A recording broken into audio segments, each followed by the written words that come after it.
I was browsing Reverb the other day and I noticed they have a new feature. If you come up here to your profile page, they've introduced Reverb Wallet, your personal gear fund.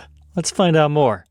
Welcome back, Troglodytes, to your daily dose of guitar information, the Trogly's Guitar Show. Now, to be honest, the only reason I noticed this is occasionally people will sign up to Reverb by clicking or typing in this link. And that gives us both a tenner to spend. But I believe that used to be called Reverb Bucks, something like that, but now it is changed to Reverb Wallet.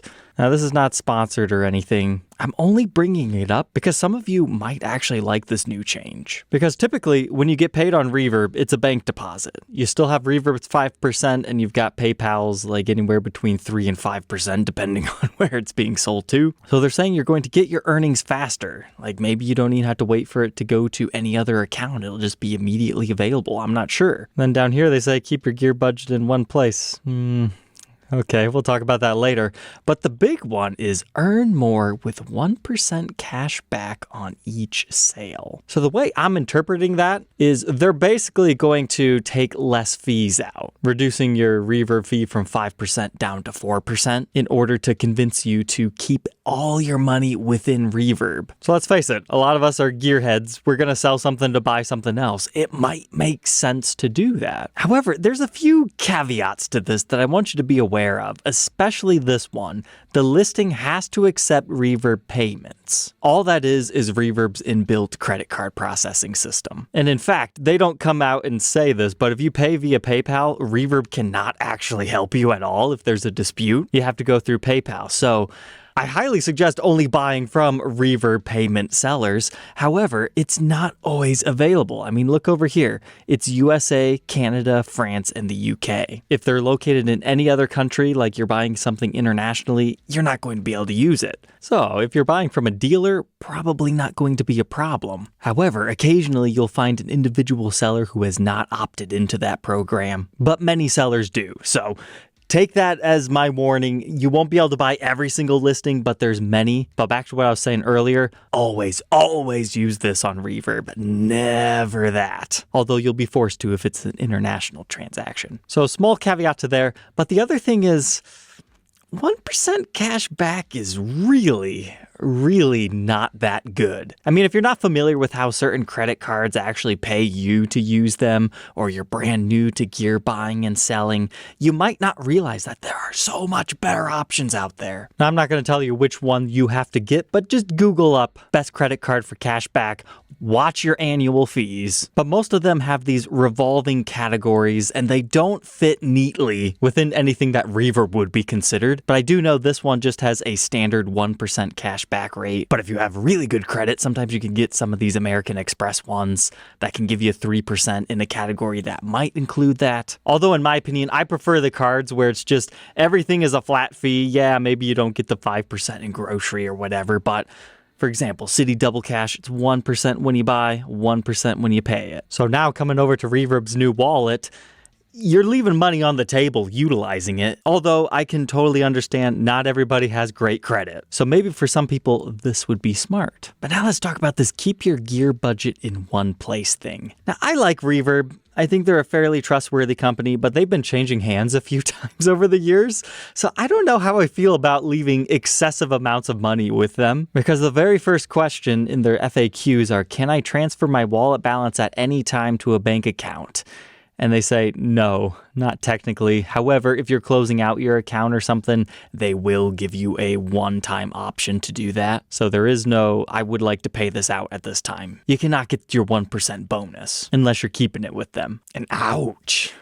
I hope they're going to fix this, because I think this would appeal more so towards people who are utilizing a firm, because that's the financing options that a lot of people, for whatever reason, they really enjoy. My personal opinion on the subject is just save for what you want, unless it's a really rare guitar that hardly ever pops up, or it has your birthday serial number on it. Okay, then in that case, even I have taken out a loan to buy a guitar like that. But for your average Epiphone thing, no, you don't need that. Just save, my friend. And next, we're talking about balance limits. I guess I never thought about that. They're saying the maximum for average Joes is 2,000. That's not going to help guys that watch my show much. But apparently after you've verified things, then it's $5,000.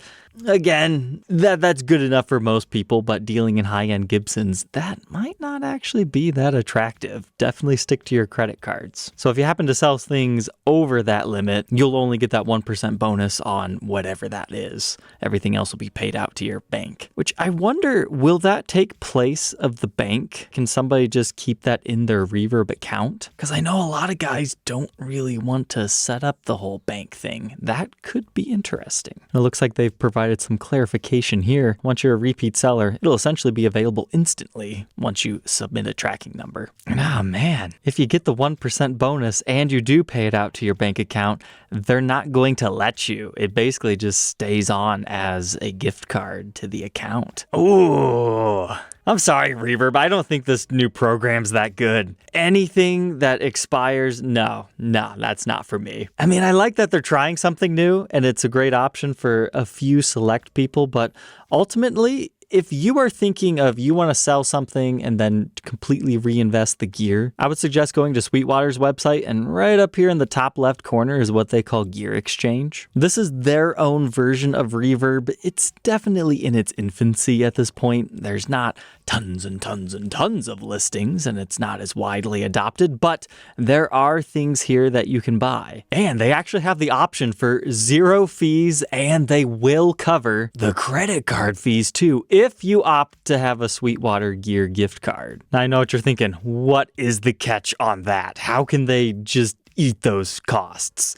Well, all the profit is built into the guitars, right? You have to buy brand new at that point. I do not believe the gift card works on those other used listings. However, I could be wrong. Feel free to look into that more, but I doubt it. So if you're already looking at a sweet new axe or something, that makes complete sense. I would say the only downside is Gear Exchange doesn't have as many eyeballs on it, but they do pull up in Google searches. But even if you don't want a brand new guitar, they still have the same pretty much fees as Reverb, 5% seller fee, 2.5% transaction. So what would it take for me to actually utilize Reverb's new wallet program? 3%.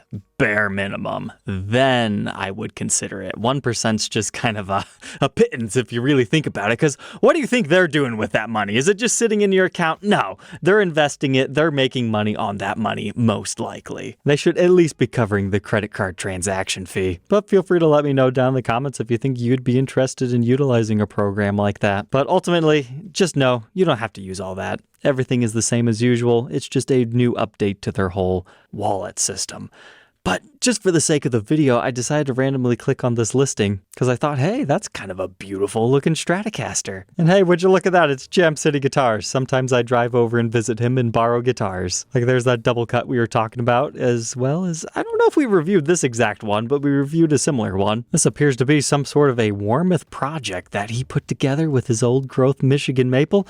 I don't know. I might need to send him a message. Do you guys want to see this thing get reviewed? Because I remember he was showing me something like this, that he was like, hey, I'm working on this now just for something a little bit different. Let's say get this video to 3,000 likes. I'll pop on over there and grab it if it's still available. I haven't actually checked out the Gear Exchange in a while. You would think in theory, if some of these people are being paid out at a much cheaper rate, you might be able to find a pretty stellar deal. I mean, look at that, $1,700 on a 50s Les Paul Standard. I mean, granted, it's not the best top, but I bet it looks better in person. I mean, I don't think you're going to find much better of a deal than that. It's even one of the first year examples. That's harder to find. Here's an ES333 for $2,675. Think of it as a studio version of an ES335, uncovered pickups. They get the Gibson decal rather than mother of pearl. And I was thinking they were a satin finish, but I'm not sure if I've actually reviewed one of these outside of the Tom DeLonge signature. But they are kind of sought after because of that, and I would say that one looks pretty good. It's not the worst price I've ever seen, but not necessarily steal of a deal territory. Whoa, that's a rare one. We were just talking about these a few days ago, the Les Paul Baritone. These typically list anywhere between $2,000 and $4,000, so this one's definitely on the high end, but Generally, the guys who own these don't really want to sell them, and this is the color I'm really after, but I'm not looking to pay quite that much. But if you're in the market and fell in love, there is one over on this marketplace, because if I remember correctly, this is not actually listed on Reverb. So if you're looking for a particular guitar, maybe check this other platform out too, because you never know. One of the Guitar Center exclusive olive drabs already down to 14. This thing's unique. It's labeled as a 2002 SG custom shop. It looks like a 61 reissue, but without the pick guard.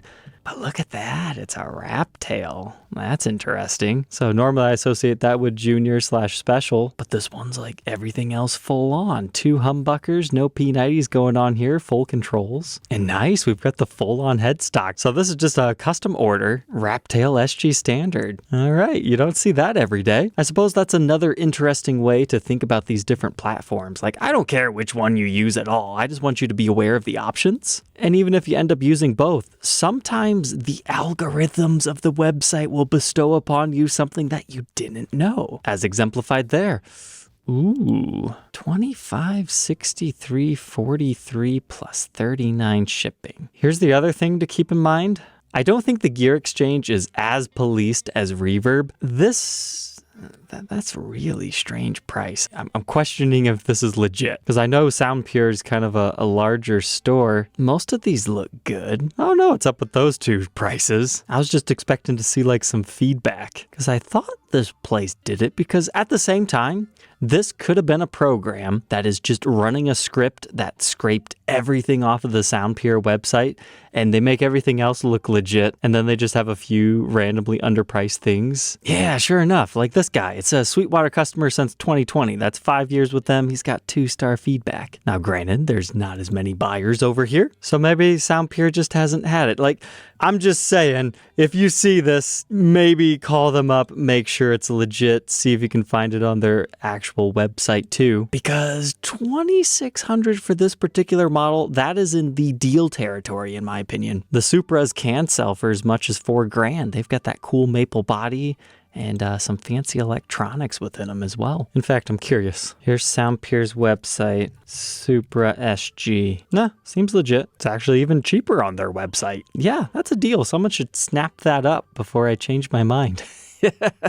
I'm sorry for being so paranoid, but I'm always looking out for you guys as much as possible, and there are some crazy scams sometimes.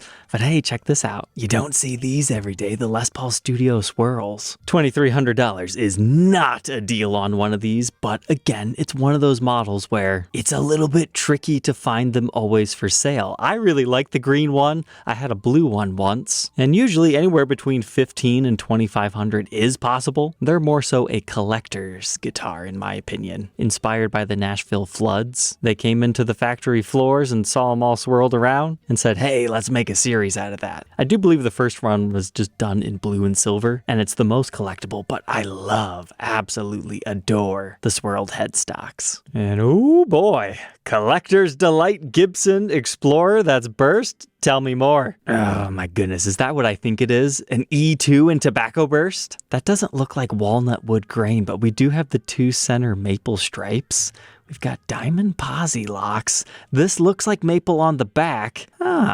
Is this a freak? I'm really excited that I checked these guys out today. Our next photo doesn't really tell me much, but now our headstock shot, it is indeed labeled an E2. Looks like, does it have the original brass nut? Yeah, I think it's just corroded a bit. You can polish that up. It's either that or it's black. But look at that, somebody has inlaid Freebird on it. I doubt that's factory, but would be cool if so. But now we've got our serial number, dates to 1980, 260th day of the year, production number 19. Did they really make a mahogany, maple mahogany? Or maybe it's just the coloring that's throwing me off here. Come on, seller, show me the full body. There we go. We've got the original Dirty Fingers yet. I would imagine that this pickguard has been replaced. I mean, the knobs are looking all right. Bridge has definitely been replaced, but that looks like a high quality part put on there. Maybe original tailpiece. I'm really intrigued by this guitar. Maybe it actually is walnut there, but the back definitely looks maple to me. And I suppose it could be like a really straight grained maple, but that's not what you would normally see in this era. What's the seller gonna say? Haven't seen one like it. Yep.